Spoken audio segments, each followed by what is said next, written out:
పిల్లలు కావాలనే మీ కలను నెరవేర్చుకోండి. సంప్రదించండి హెగ్డే ఫెర్టిలిటీ, హైదరాబాద్, తెలంగాణ.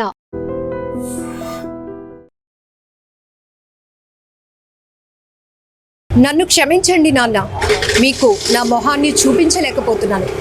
డాడీ నన్ను క్షమించు, ఇంక నా వల్ల అవ్వట్లేదు, నేను బతకాలని లేదు, నాకు ఎంతో క్లియర్ చేసి కానీ నేను మారట్లేదు, నా వల్ల కాదు, ముఖం చూపించలేకపోతున్నాను, నా వల్ల అవ్వట్లేదు, ఎంతో కష్టపడుతున్నాను అప్పులు క్లియర్ చేయడానికి, కానీ అవ్వట్లేదు, పెరిగిపోతుంది రోజు రోజుకి, 21 లక్షలు అప్పు అయిపోయింది, నా వల్ల స్మైలీని బాగా చూసుకోవడానికి ఏమి తెలియదు, నా వల్ల అవ్వట్లేదు, నా ఫోన్ అవ్వకపోతే ఇక్కడ బీచ్ రోడ్లో ఎత్తుక్కోని నా వల్ల అవ్వట్లేదు, ప్లీజ్ ప్లీజ్ నా వల్ల అవ్వట్లేదు, నేను చేస్తున్నాను నాకు అవ్వట్లేదు, అసలు నేనంత ట్రై చేశాను కానీ నా వల్ల అవ్వట్లేదు, నేను ఏం చేయలేను అమ్మా, అసలు నా వల్ల అవ్వట్లేదు, అసలు నాకు చచ్చిపోవాలన్నది, నా వల్ల అందరూ ఇబ్బంది పడిపోతున్నారు, నా వల్ల నేనే ఎంత తప్పు చేశాను, అసలు ఎంత క్లియర్ చేసినా సరే నేను అసలు మారట్లేదు, నేను ఏం చేస్తున్నానో కూడా తెలియట్లేదు నాకు, నా వల్ల మీరందరూ ఇబ్బంది పడిపోతున్నారు, అసలు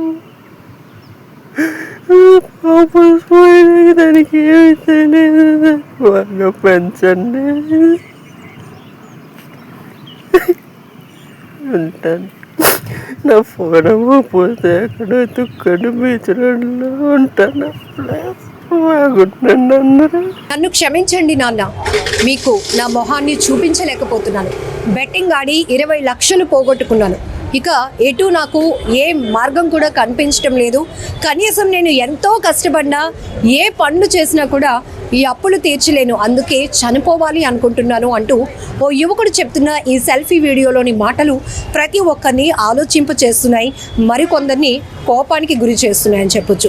బెట్టింగ్ భూతం ఎంతో మంది ప్రాణాలను బలి తీసుకుంటోంది. తెలిసి ఆడుతున్నారు, తెలియక ఆడుతున్నారు, అదొక ఊబి అని గ్రహించలేక మొదట ఒక ఇంట్రెస్ట్, అత్యాస అని చెప్పాలి, ఇంట్రెస్ట్ అనే కన్నా అత్యాస అని చెప్పాలి. ఈజీగా కొన్ని గంటల్లోనే బెట్టింగ్స్ ఆడితే లక్షలాది డబ్బులు మనం సంపాదించేయచ్చు.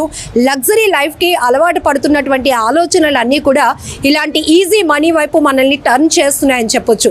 బెట్టింగ్ సంబంధించి ఆంధ్ర, తెలంగాణ రాష్ట్రాల్లో ఒక సెన్సేషనల్గా నడిచింది. బెట్టింగ్ యాప్ ఎవరైతే ప్రమోట్ చేస్తున్నారో వాళ్ళందరినీ, ఎలాంటి సెలబ్రిటీస్ అయినా, ఇన్ఫ్లుయెన్సర్స్ అయినా కూడా ఆంధ్ర, తెలంగాణ పోలీసులు దీన్ని ఒక పెద్ద ఆపరేషన్గా చేపట్టి వాళ్ళందరిపైన కేసులు ఫైల్ చేయడం కూడా జరిగింది. ఇప్పటికే ఇంకెవరైనా బెట్టింగ్ యాప్స్ని ప్రమోట్ చేస్తూ ఉంటే కూడా ఆ వీడియోస్ని బ్యాన్ చేయించారు. ఇప్పుడు విశాఖలో రుషికొండ బీచ్కి వెళ్తున్నటువంటి ఓ యువకుడు బెట్టింగ్ యాప్లో పూర్తిగా 20 లక్షలు పోగొట్టుకొని, ఇంకా తను పూర్తిగా అప్పుల పాలైపోయాను కాబట్టి తన కుటుంబ సభ్యులు ఎవరికి తన మొహం చూపించలేక నన్ను క్షమించండి అంటూ వేడుకుంటూనే తను చనిపోవడానికి నిర్ణయించుకున్నాడు. ఇది చాలా ఇబ్బందికరమైనటువంటి నిర్ణయం. చాలా వరకు ఇలా అప్పుల పాలైపోయిన తర్వాత, బెట్టింగ్లో మోసపోయి పూర్తిగా బలైపోయిన తర్వాత ఇక ఫైనల్గా ప్రతి ఒక్కరూ నిర్ణయించుకునేది ఆత్మహత్య చేసుకోవాలని. ఆ రకంగానే కొంతమంది అయితే వాళ్ళ ఆత్మహత్యకు కారణం ఏంటో చెప్తూ కొన్ని సెల్ఫీ వీడియోలు కూడా సోషల్ మీడియా వేదికగా రివీల్ చేస్తున్నారు. ఇప్పుడు ఋషికొండ ఆర్కే బీచ్కి కూడా ఓ యువకుడు తను చాలించాలని, చనిపోవాలని ఆలోచనతో వెళ్ళే ముందు తీసినటువంటి ఇది సెల్ఫీ వీడియో ఇప్పుడు మీకు వెనకాతల ప్లే అవుతోంది. డాడీ నన్ను క్షమించు, ఇంక నా వల్ల అవ్వట్లేదు, నేను బతకాలని లేదు, నాకు ఎంతో క్లియర్ చేసి కానీ నేను మారట్లేదు, నా వల్ల కాదు, ముఖం చూపించలేకపోతున్నాను, నా వల్ల అవ్వట్లేదు, ఎంతో కష్టపడుతున్నాను అప్పులు క్లియర్ చేయడానికి, కానీ అవ్వట్లేదు, పెరిగిపోతుంది రోజు రోజుకి, 21 లక్షలు అప్పు అయిపోయింది, నా వల్ల స్మైలీని బాగా చూసుకోవడానికి ఏమి తెలియదు, నా వల్ల అవ్వట్లేదు, నా ఫోన్ అవ్వకపోతే ఇక్కడ బీచ్ రోడ్లో ఎత్తుక్కోని నా వల్ల అవ్వట్లేదు, ప్లీజ్ ప్లీజ్ నా వల్ల అవ్వట్లేదు, నేను ఏం చేస్తున్నాను నాకు అవ్వట్లేదు, అసలు నేనంత ట్రై చేశాను కానీ నా వల్ల అవ్వట్లేదు. నేను ఏం చేయలేను అన్నా అసలు నా వల్ల అవ్వట్లేదు. అసలు నాకు చచ్చిపోవాలన్నది నా వల్ల అందరూ ఇబ్బంది పడిపోతున్నారు. నా వల్ల నేనే అంత తప్పు చేశాను. అసలు అంత క్లియర్ చేసినా సరే నేను అసలు మారట్లేదు. నేను ఏం చేస్తున్నానో కూడా తెలియట్లేదు నాకు. నా వల్ల మీరందరూ ఇబ్బంది పడిపోతున్నారు. అసలు దానికి ఏమి తెలియదు. బాగా పెంచండి ఉంటాను. నా ఫోన్ అవ్వకపోతే అక్కడ తుక్కడు బీచ్ రోడ్లో ఉంటాను. బాగుంటుందండి అందరూ. అయితే ఇమీడియట్గా ఈ అబ్బాయి ఎవరో బీచ్కి సరదా కోసం రాలేదు, చనిపోవడానికి వచ్చాడు. ఆ అబ్బాయి చేస్తున్నటువంటి ఆ ప్రయత్నం కూడా చనిపోవడానికి చేస్తున్న ప్రయత్నంగా కనిపించి ఇమీడియట్గా ఋషికొండ బీచ్ పెట్రోలింగ్ దగ్గర ఉన్నటువంటి ఒక కానిస్టేబుల్ బాబురావు గారి అని ఆయన ఇమీడియట్గా అలర్ట్ అయ్యి ఎవరైతే ఈ యువకుని ఆత్మహత్య చేసుకోవాలని నిర్ణయించుకున్నటువంటి ఆ యువకుని బీచ్ ప్రమాదం నుంచి అతను రక్షించి కాపాడడం జరిగింది. ఇక్కడ ఒకటి చెప్పొచ్చు, కాపాడడానికి ఆ కానిస్టేబుల్ ఇన్ టైం వచ్చారు కాబట్టి అతను ప్రాణాలు దక్కాయి. లేకపోతే ఈ బెట్టింగ్ యాప్లకు బలైపోయి చనిపోయిన వాళ్ళలో మరొక చావును కూడా ఇక్కడ మనం చూసేవాళ్ళం, అయ్యేవాళ్ళం. కానీ ఎంత బాధాకరమైన విషయం. చాలామంది ఇప్పుడు నెటిజన్లు కూడా ఈ వీడియో పైన కామెంట్లు చేస్తున్నారు. ఒకవేళ పూర్తిగా నష్టపోతే ఇంకా చావే పరిష్కారం అని మాత్రం ఎందుకు ఆలోచన చేస్తున్నారు? చాలా వరకు దాని నుంచి స్కిప్ అవ్వడానికి చాలా వేస్ ఉన్నాయి. అవి ఎందుకు వెతుక్కోలేకపోతున్నారు? ఫ్యామిలీ మెంబర్స్తో మీ బాధను చెప్పండి. అఫ్కోర్స్ మీరు తెలిసి చేసిన తప్పు అయినప్పటికీ కూడా కుటుంబ సభ్యులు ఖచ్చితంగా అర్థం చేసుకుంటారు కాబట్టి వాళ్ళతో మీరు షేర్ చేసుకోవడానికి ప్రయత్నించండి. ఇంకొంచెం బెటర్గా ఎక్కువగా కష్టపడి ఏవైతే సేవింగ్స్ వైపు వెళ్ళి అప్పులు తీర్చుకోవడానికి ప్రయత్నించండి. మీ వెనకాతల మీ పైన ఆధారపడినటువంటి కుటుంబ సభ్యులు కూడా ఆలోచించాల్సినటువంటి అవసరం ఉంది. ఎందుకంటే అమ్మా నాన్న ప్రతి పిల్లల పైన ఎంతో ప్రేమ పెట్టుకుంటారు, ఎంతో ఎఫెక్షన్ ఎఫర్ట్స్ కూడా పెడతారు. కానీ ఇలా చేసినటువంటి తప్పులు, మనీకి అలవాటు పడటం, ఈజీ మనీ వచ్చేస్తుంది కదా అని బెట్టింగ్ యాప్లకు అలవాటు పడడం, లేకపోతే గేమింగ్ యాప్స్కి ఎడిక్ట్ అవుతూ ఉండటం, ఇలాంటివి మనం చాలా చూస్తున్నాం.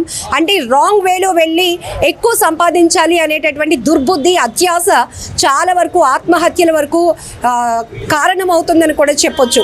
ఇప్పుడు ఈ యువకుడు తీసుకున్నటువంటి సెల్ఫీ వీడియోలో కూడా తను ఇచ్చిన ఇన్ఫర్మేషన్ కేవలం బెట్టింగ్ ఆడి 20 లక్షలు పోగొట్టుకున్నాను కాబట్టి ఇప్పుడు నా మొహాన్ని నేను ఎలా నా ఫ్యామిలీ మెంబర్కి చూపించలేకపోతున్నాను కాబట్టి నన్ను క్షమించండి, నేను చనిపోవాలనుకుంటున్నాను.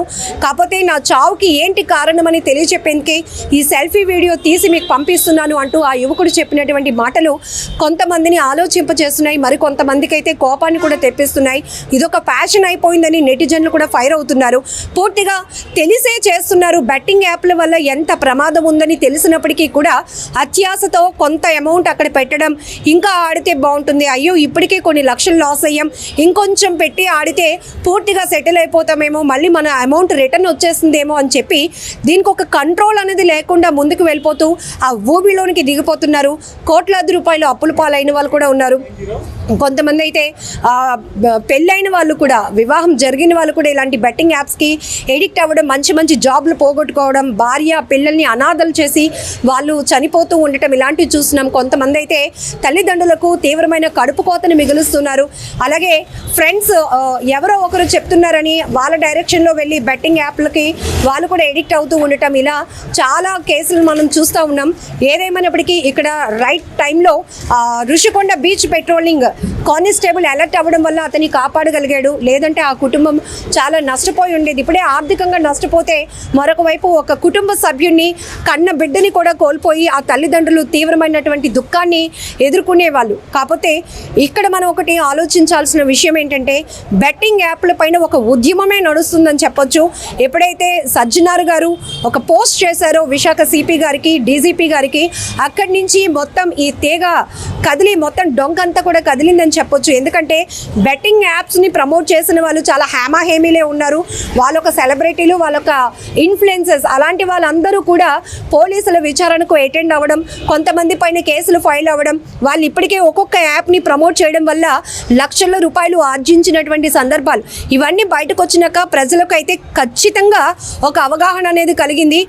బెట్టింగ్ అనేది ఒక భూతం లాంటిది, దాని వైపు ఎడిక్ట్ కాదు, ముందు దాని వైపు చూస్తేనే మనం దానికి ఆకర్షితులు అవుతాము, లైఫ్లు కూడా పోగొట్టుకుంటాం అనే విషయం చాలామందికి ఈ పోలీసుల ద్వారా కూడా చాలా పెద్ద ఎత్తున అవేర్నెస్ కలిగిందని చెప్పొచ్చు.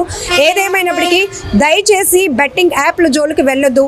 ఇప్పటికే వెళ్ళి ఆ ఊబిలో చిక్కుకొని అప్పుల పాలు అయిపోయి ఉంటే గనుక ఎలాంటి కఠినమైన నిర్ణయాలు తీసుకోకుండా ముందు మీ ఫ్యామిలీ మెంబర్స్తో కూర్చొని మాట్లాడండి. నా సిచ్యువేషన్ ఇలా ఉంది, నేను తేరుకోలేకపోతున్నాను, నాకు ఇంకా చావే పరిష్కారం అనిపిస్తోంది, మీరు సపోర్ట్ ఇవ్వగలిగితే నేను మళ్ళీ ముందుకు వెళ్ళగలుగుతాను, నేను ఎనర్జీ తెచ్చుకోగలుగుతాను అని వాళ్ళతో మాట్లాడండి. ఏ ఫ్యామిలీ కూడా కన్నబిడ్డల్ని పోగొట్టుకోవాలనుకోదు, లేకపోతే ఎలాంటి అన్నదమ్ములు అక్క చెల్లెలు వీళ్ళెవరు కూడా రిలేషన్స్ని పోగొట్టుకోరు. వాళ్ళు కూడా ఒక మీకు వాల్యుబుల్ సజెషన్ ఇస్తారు. వాళ్ళ సపోర్ట్తో కూడా మీరు ముందుకు వెళ్ళి ఇంకొంచెం బెటర్గా ఆలోచించడానికి ప్రయత్నించండి. అంతే తప్ప ప్రాణాలు తీసుకోవాలనే నిర్ణయాన్ని మాత్రం తీసుకోకండి.